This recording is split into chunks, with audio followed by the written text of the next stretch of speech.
Mga kasynthetic, kumusta? Ngayong araw ay pag-usapan natin ang isa sa mga pinaka-intense na episode ng Hunter x Hunter, ang episode 38 ng York New City Arc. Alam nyo ba na ang episode na to ay direktang katumbas ng manga chapter 74 hanggang 76?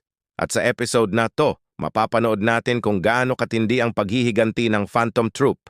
Nagpapakita ng tunay na kulay ang Phantom Troop sa episode na to. Dahil sa pagkamatay ni Uvogin, nagdesisyon silang gumanti sa mafia. Pero hindi lang basta ganti to. Ito ay isang malinaw na mensahe sa lahat. Huwag makikipaglaro sa Phantom Troop. Napakagaling ng pagkakagawa ng eksena kung saan ipinapakita ang iba't ibang miyembro ng troop at ang kanilang mga nen ability. Bawat miyembro ay may kanya-kanyang unique na kakayahan na ginagamit nila para maghasik ng takot sa buong York New City. Pero ang mas nakakaintriga pa ay ang utos ni Crollo Lucifer, ang paghahanap kay Kurapika, ang chain user. Inutusan niya si Shalnark na gamitin ang kanyang espesyal na kakayahan para mahanap ang taong nagpatay kay Uvogin. Sa kabilang banda naman, hindi lang puro aksyon ang episode na to.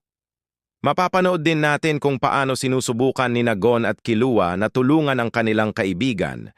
Kahit na delikado, ginagamit nila ang kanilang talino at kakayahan para mahanap ang hideout ng troop.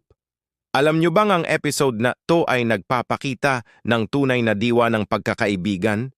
Kahit na delikado, handa si Gon at Killua na maging decoy para matulungan si Kurapika. Napakaganda ng pagkakapakita ng kanilang determinasyon at katapangan.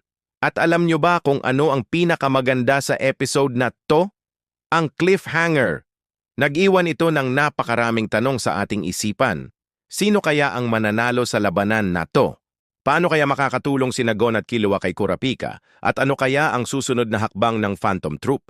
Mga kasynthetic, kung na-excite kayo sa episode na to, siguradong mas ma-excite pa kayo sa mga susunod na mangyayari, kaya huwag kalimutang i-like ang video na to at mag-subscribe sa ating channel para sa mas marami pang kwento tungkol sa Hunter x Hunter at iba pang anime.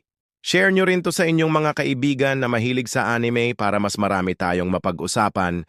Hanggang sa susunod na kwento, mga kasynthetic, paalam.